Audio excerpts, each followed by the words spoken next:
দিব লাগিব কৰায়ত্ব কৰিব লাগিব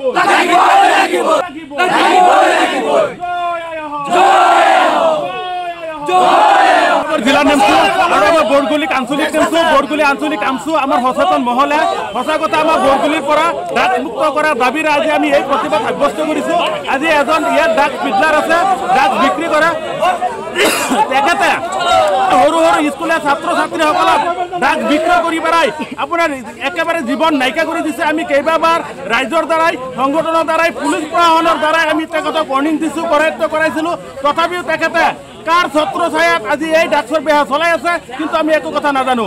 আজি আমি তেখেতৰ ঘৰত আহি পেলাই এটা কথা গম পাইছোঁ যে তেখেতে এতিয়ালৈকে বেহা চলাই আছে আৰু তেখেতৰ ঘৰত আহি পেলাই উপযুক্ত এইখিনি বস্তু আমি পাইছোঁ। আজি আমাৰ গাঁৱৰ এজনী বোৱাৰীয়ে আজি তেখেতৰ স্বামীয়ে ড্ৰাগছ সেৱন কৰাৰ কাৰণে তেখেতে আজি ফাঁচি ল'বলগীয়া হৈছে। ফাঁচিয়ে ওলোমা অৱস্থাত আমি তাৰ পৰা সেই ছোৱালীজনীক উদ্ধাৰ কৰিছোঁ। তেতিয়া সেই মানুহজনক সুধিলোঁ যে আপুনি ক'ৰ পৰা ড্ৰাগছ কিনি আনে। তেখেতে কৈছে যে আপোনালোকৰ অঞ্চলেৰে আৰফান নামৰ মানুহ এজনে সি সদায় ড্ৰাগছ বিক্ৰী কৰি থাকে, ইয়াৰ পৰা সি বাহিৰা অঞ্চলতো আপোনাৰ প্ৰচাৰ কৰি আছে, ইয়াৰ পৰা প্ৰেৰণ কৰি আছে। আমি আপোনালোকৰ জৰিয়তে আজি এই বৰগুলি তথা কলিয়াবৰৰ ভিতৰত আপোনাৰ চুলুং হৈ যোৱা যি লাওখোৱা পথ, এই পথত আমি এই অঞ্চলৰ স্থানীয় ৰাইজ দল সংগঠনৰ লগতে আমি ইয়াত ধৰ্ণা কাৰ্যসূচী ৰূপায়ণ কৰিছোঁ।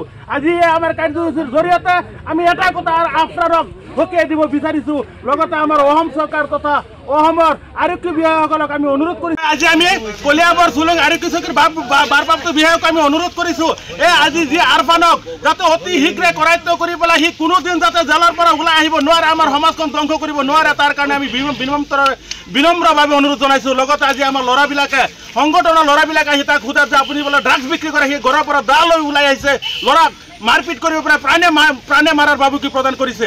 আজি এই আফৰানে ক'ৰ পৰা সাহস পাইছে, এই আফৰানে কাৰ ছত্ৰ ছায়াত এই ড্ৰাগছৰ বেহা চলাই আছে, সেইখিনি কিন্তু স্পষ্টীকৰণ কৰিব লাগিব আফৰানে। আৰু আমি অতি শীঘ্ৰে ইয়াক যদি কৰায়ত্ব কৰি পেলাই ইয়াক যদি জেল হাজতলৈ প্ৰেৰণ নকৰে, ইয়াক যদি দৃষ্টান্তমূলক শাস্তি নিদিয়া, তাৰ কাৰণে কিন্তু আমাৰ গণতান্ত্ৰিক আন্দোলন অনাগত দিনত আৰু চলি থাকিব। আজি এই ড্ৰাগছৰ কাৰণে চাওক আমাৰ বৰগুলিত কলিয়াবৰৰ ভিতৰত বিভিন্ন অঞ্চলত গৰু চুৰি কাৰ্যত আপোনাৰ বাঢ়ি গৈছে, আপোনাৰ যি মানুহৰ অন্যায় অত্যাচাৰ সেইখিনি বাঢ়ি গৈছে। আপোনাৰ চাওক ড্ৰাগছ যিসকল ব্যক্তি সেৱন কৰে, গছ গৈ পেলাই মা দেউতাকক মাৰপিট কৰে, নিজৰ ৱাইফক মাৰপিট কৰে। আজি এই ড্ৰাগছ সঁচা কথা এনেকুৱা এক আসক্ত, এক বিষ, এই বিষ পান কৰি পেলাই আমাৰ ৰাইজৰ লগতে আমাৰ এই সমাজখন ধ্বংস ৰূপত লৈ যোৱাৰ যিসকল পিডলাৰ আছে, ড্ৰাগছৰ বেহা চলাই আছে, আজি আপোনালোকৰ জৰিয়তে এই মঞ্চৰ পৰাই সকীয়াই দিব বিচাৰিছোঁ, আপোনালোকে অতি শীঘ্ৰে এই ড্ৰাগছ বেহা বন্ধ হ'ব লাগিব, নহ'লে আমি ৰাইজে ইয়াৰ কিন্তু প্ৰত্যুত্তৰ দিবৰ কাৰণে সাজু হৈ আছোঁ। আজি আপোনালোকৰ জৰিয়তে এই অঞ্চলৰ যিমান ড্ৰাগছ বেপাৰীসকল আছে সেইসকলক আমি সকীয়াই দিছোঁ, আজিৰ পৰা আপোনালোকে সাৱধান হৈ যাওক, নহ'লে কিন্তু আপোনালোকৰ বিপদ অনিবাৰ্য। আপোনালোকে আমাৰ সমাজৰ পৰা ড্ৰাগছ মুক্ত কৰিব লাগিব। জয় আই বিশেষকে এই অঞ্চলত বিশেষকে আজি গম পাইছোঁ যি আৰফানৰ ঘৰত থকা প্ৰত্যেকজন মানুহ আজি এই ড্ৰাগছৰ বেহাৰ লগত জড়িত হৈ আছে। এই আৰফানে আপোনাৰ ড্ৰাগছৰ যোগান দিয়ে, আপোনাৰ আৰফানৰ ঘৰৰ যিসকল মহিলা আছে এই মহিলাসকলে এই ড্ৰাগছ বিক্ৰী কৰাৰ যি আপোনাৰ চিষ্টেম, সেই চিষ্টেমবিলাক তেখেতসকলে কৰি পেলাই আপোনাৰ মানুহ অহাৰ পাছত পইচা কেনেকৈ ল'ব লাগে, ড্ৰাগছ কেনেকৈ দিব লাগে। কিন্তু এটাই কথা, এই আফৰানে ক'ৰ পৰা সাহস পাইছে যি ড্ৰাগছ বিক্ৰী কৰাৰ কাৰণে। আজি এই আফৰানক আমি কেইবাবাৰ বাধা আৰোপ কৰিছোঁ, কেইবাবাৰ পুলিচ দি পেলাই তাক উঠাই নিছোঁ, তাক আমি ধৰ্মীয় মতে জামাতত পঠাইছোঁ, আমি সংগঠনৰ পইচা দি পেলাই জামাতত পঠাইছোঁ যে আপুনি ভাল হৈ যাওক, আপুনি আমাৰ সমাজখন ভাল হোৱাৰ ক্ষেত্ৰত সহায় কৰক। সেই আফৰানে আজিলৈকে সেই ড্ৰাগছ বিক্ৰী কৰি আছে।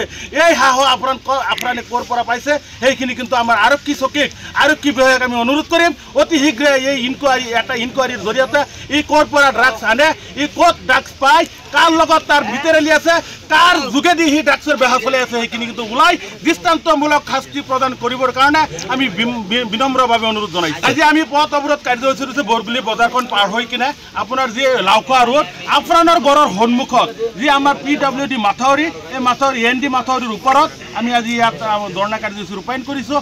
এই আৰফানক অতি শীঘ্ৰে কৰায়ত্ব হ'ব লাগিব। যেতিয়ালৈকে নেকি এই আৰফানক কৰায়ত্ব নকৰে আমাৰ গণতান্ত্ৰিক আন্দোলন আমি কৰিয়ে থাকিম। আমাৰ সমাজখন সুস্থ সবল কৰিবৰ কাৰণে যদি আমাৰ টেষ্ট দিব লাগে আমি টেষ্ট দিবলৈ বাধ্য আছোঁ, কিন্তু আৰফানৰ নিচিনা ব্যক্তিক ড্ৰাগছৰ বেহা চলাবৰ কাৰণে আমাৰ বৰগুলিত নিদিওঁ। বিয়া, জন্মদিন বা আপোনাৰ যিকোনো বিশেষ অনুষ্ঠানৰ বাবে one stop solution Ambience banquets. আপোনাৰ প্ৰতিটো অনুষ্ঠানৰ বাবে এটাই শ্ৰেষ্ঠ স্থান Guwahati's finest and luxurious banquet hall Ambience banquets perfect for every celebration. For booking, contact 7099013417 or visit 5th floor above Reliance Centro, RG Burwa Road, Guwahati.